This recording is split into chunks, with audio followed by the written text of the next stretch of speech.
dear girlies. Welcome to the Notes to Her podcast. I'm your hostess, Rianne, and we are back with another episode. Girlies, I am not going to lie, this is a pre-record. If I've calculated it correctly, I'm either on holiday or I'm about to go on holiday. So I was like, I can't leave the girlies high and dry, and let me try and do something a little bit different. Because I know usually once I go on holiday, I'm MIA. You don't hear from me. You don't see me unless you follow my personal page, which is Rianne Walker, but instead of an E in Walker, it is an X. But yeah, then you'll get like little snippets. Other than that, sorry, I've fallen off the face of the earth. I am living my best life in a whole different country. Nella Rose's shaking my ass on a yacht came to mind, but that is not the case. But you know, that's not the case yet in this life, because I will do that, period.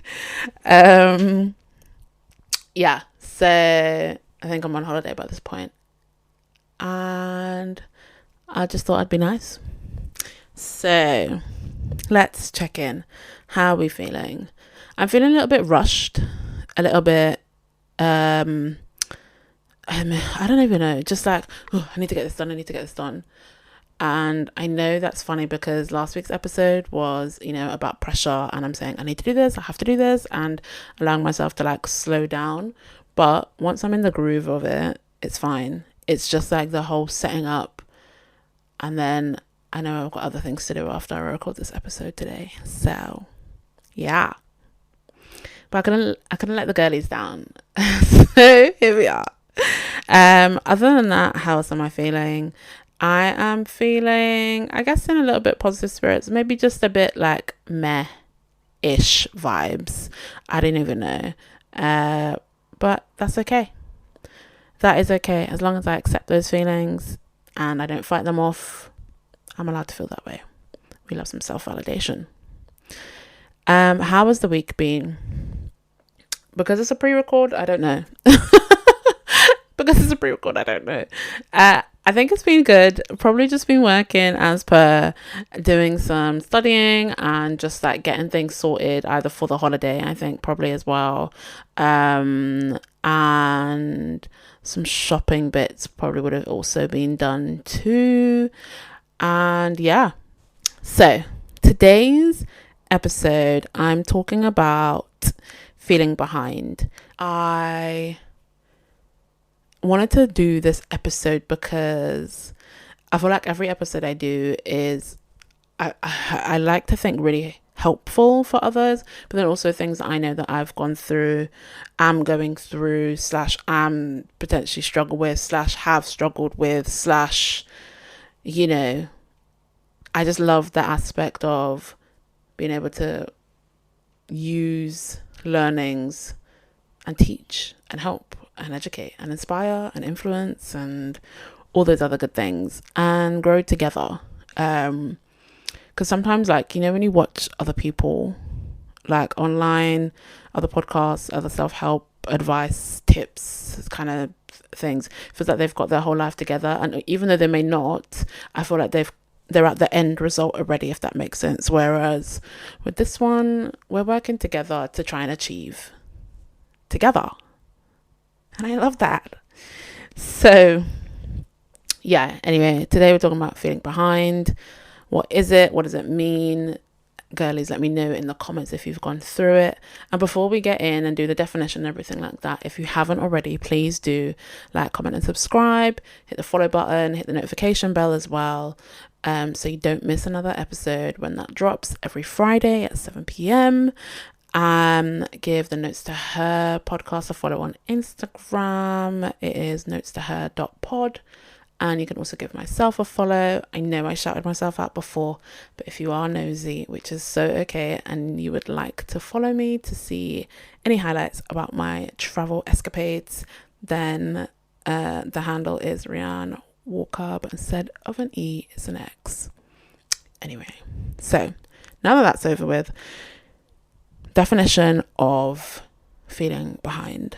So it is the psychological, emotional state where you perceive yourself as lagging in personal, professional, or financial milestones compared to peers or societal expectations. Last week in the last episode, and if you haven't watched that already, do give that a watch. I've spoken about pressures and, how it can come up in different ways, I guess, as well. We've got the societal pressures, we've got home pressures, life pressures, and under that kind of came like the careers, relationships, family, home life, like bills and things like that. Kids, if you've got kids, things like that. Parents, kids if you've got kids, parents if you've got parents. Everyone has parents. Anyway, so when I was writing then this episode, I was like, oh, this is all linking, because I know when it comes to the aspect of feeling behind, we tend to end up then putting pressure on ourselves to be able to reach those milestones, like the definition has said. And if we don't, sometimes we'll have that then feeling of, left behind, and then it can also create other feelings as well, which I'll get into later in the episode. So what are some of the reasons why we feel it? I think now more than ever, and I know I mentioned this quite often, is the aspect of social media. Love-hate relationship with that thing. You'll either catch me scrolling on there all the time, posting the episodes, blah, blah, blah, blah, blah, or I tend to kind of like have social media breaks where I'll just come off because I'm like, this is not doing me any benefits at all. I'm procrastinating, I'm, wasting my time just sitting and scrolling, doing nothing when I've got other things that I could and need to be doing. So yeah, and we have just 24/7 access to things at our fingertips and access to people's lives that they highlight. So sometimes I give myself a break from that, because I also feel like that puts pressure on me in different aspects of my life. But when I do go on there, without a doubt, especially Instagram, some of the first things I see is this person's just got married, this person's just got a house, this person's traveling, this person is started doing, I don't know, content creation, this person's just got a new job. And so there is that continuous feeling of like, oh, well, I haven't achieved that milestone yet, and now I feel really behind, or I haven't achieved that milestone yet, so I'm feeling like anxious, or, I'm not feeling good enough, and I feel like a failure because that person who is in my age mate has achieved those things. They've just bought a new house, or bought a new car, just got married. And I was thinking, okay, let me, you get that either it's almost two forms of it, isn't it? Sometimes it's either, okay, let me feel motivated, let me get my ass in gear, quickest ways to make money, like like that kind of thing. Let me stop my financial gain to be able to buy a house, or buy that new car, or buy that, I don't know, Cartier bracelet or something like that. I don't even know. And or you've got that other feeling of, damn, I feel like a failure. I haven't achieved any of those things that person has had. And what am I doing with my life? And like, you end up kind of going in a spiral and overthinking. And it's so funny because I have, although yes, that's the social media world, I also have friends that are in so many different stages in their lives. It's so, I don't even know what the right word is. It can feel just a bit like, whoa. Love that for you in your milestones as well. And now I need to just try and focus and stay in my lane as well. What am I doing with my life? Am I achieving the milestones that I want to achieve? What have I set for myself? I've got friends that are in uni. They've gone back to uni, if they've completed all of it and gone back to studying, like myself. I've got friends that are in big careers. I've got friends that are in relationships. I've got friends that are single. I've got friends that are in the dating game. I've got friends that are married, have kids. I've got friends that got a house, like houses, like, I've got friends that are traveling. I've got some on a part-time job. I've got some living with parents still. Like, there are so many people that are living in different stages, chapters, eras of their life. And as I say quite frequently, comparison is the thief of joy. Sometimes we end up comparing of like, oh, okay, well, I've achieved some of these milestones and I've done all of these things, but I want what they have. Like, I want that right now because they look happy and they're doing so great in life. And then you end up feeling, I guess, a bit like inferior sometimes. It can bring up so many different like negative emotions when you're continuously not staying in, I guess, in your lane or focusing on what you want to do and just looking at the next person, and then the next person. And I know that's also come up for me quite a few times, especially when I was younger. I've got friends, sometimes they're in, several steps ahead of me. And I'd kind of always felt like, oh, I don't even know what I'm going to be doing. Like, I don't know what I want to do with my career yet. I don't know, relationship wise, before I was in, my relationship now. When is my time going to come? When am I gonna, what am I going to do after uni? Am I going to go to uni? Like, all those different things. I had friends that knew what they wanted to do with their careers from such a young age. I had people like myself within my friendship group where I was like, bro, I don't even know. Like, I'm just trying to get through this year, let me just go to uni then, because that's the thing that, you're meant to be doing. So I done uni for like 4 years altogether in different route. I done a different route than some other people. So mine is like not even just a linear thing. It's just like, kind of like a little bit complex. And then once I finished my undergrad, I was like, oh, let me just do a master's, waste more time. I don't even know what I want to do.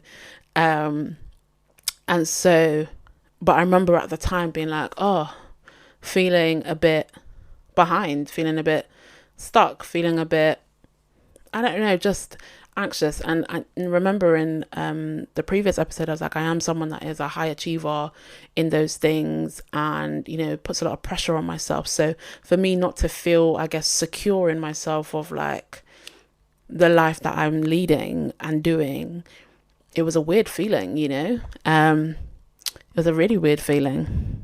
Yeah, 100%.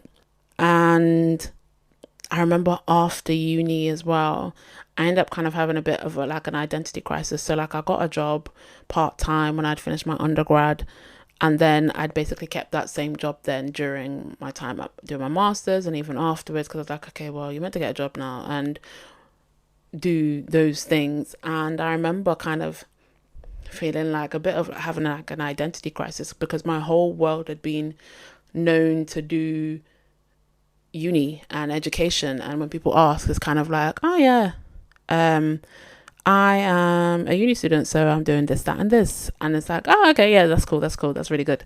And then once you finish that, then it's kind of just like, I guess your worth, and your value is then tied to your job role, and what you want to do. And although I was just like, I still don't know.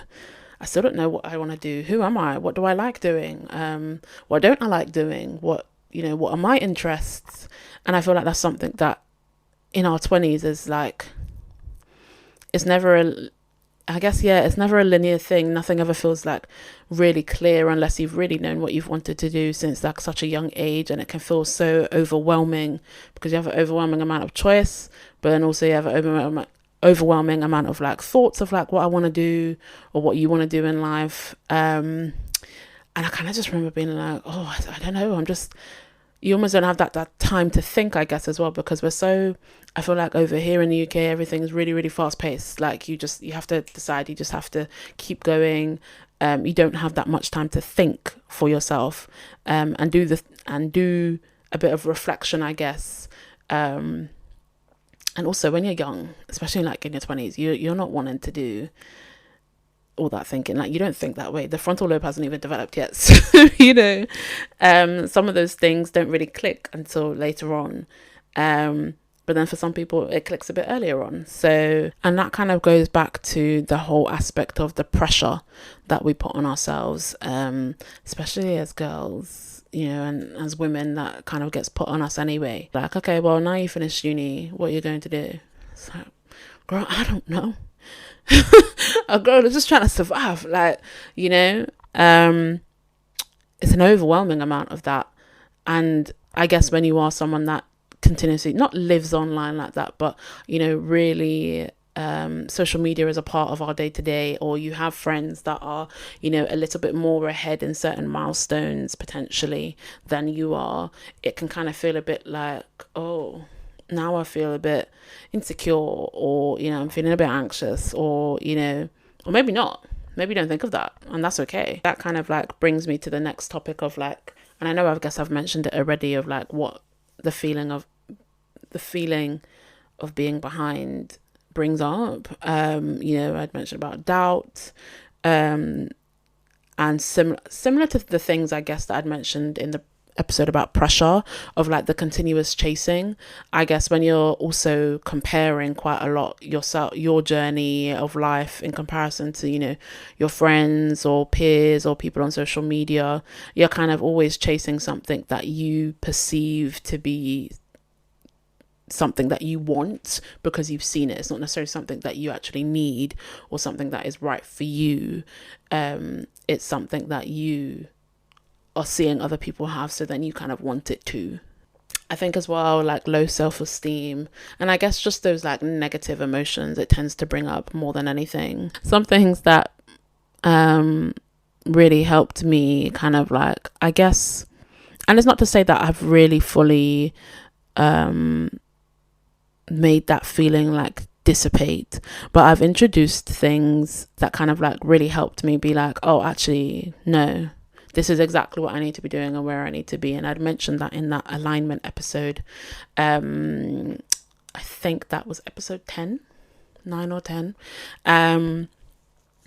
where I was like, oh, actually, I'm doing exactly what I need to do. Because as I was saying earlier about when I'd finished uni, I wasn't sure what I wanted to do, and I'd kind of like stayed in the same job my entire early 20s really, and then I left there, went elsewhere for a little bit, changed jobs again afterwards then as well to a different field completely, and then now I've changed and kind of basically gone back to like that job that I'd had when I was in my early teens after I'd finished my undergrad, while I now go back to study as well. So although it's taken steps back in a way, I know that's going to help catapult me to go forward. So I think learning to accept, actually, I'm right where I need to be and I'm doing what I need to do is so helpful, because sometimes it can feel like these things aren't making sense and people are feeling like people are 10 steps ahead of me and they're married and they've got a house and next one's got a baby on the way and next one's doing traveling and next one's doing this. But their journey is their journey, and we don't know the certain things that they needed to do or have done to get to that milestone. And learning to accept, okay, I'm doing what I need to do. It doesn't make sense right now. It will make sense later on.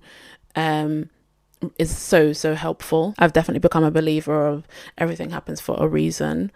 And once I became a believer, that I was like, oh, okay, yeah, I don't know the reason as to why. It's okay if I don't know the reason as to why yet, but I will eventually. These things, it will make sense eventually. The things will blend together and the pieces of the puzzle will begin to click and the foundations that I'm laying will begin to build. So yeah, some tips. That was one of them. Stop comparing. Becoming a believer, I guess, of everything happens for a reason and I'm right where I need to be. Kind of just have tunnel vision, basically. Don't look left, don't look right. You're in a tunnel, you can only go straight. Also, my mind was thinking there's light at the end of the tunnel. I guess that saying does also come true, but yeah, stay in your lane. So I guess certain questions as well, me, I love a self-reflection question that really makes you stop and think. So some of them is like, what's my story? What's my own story?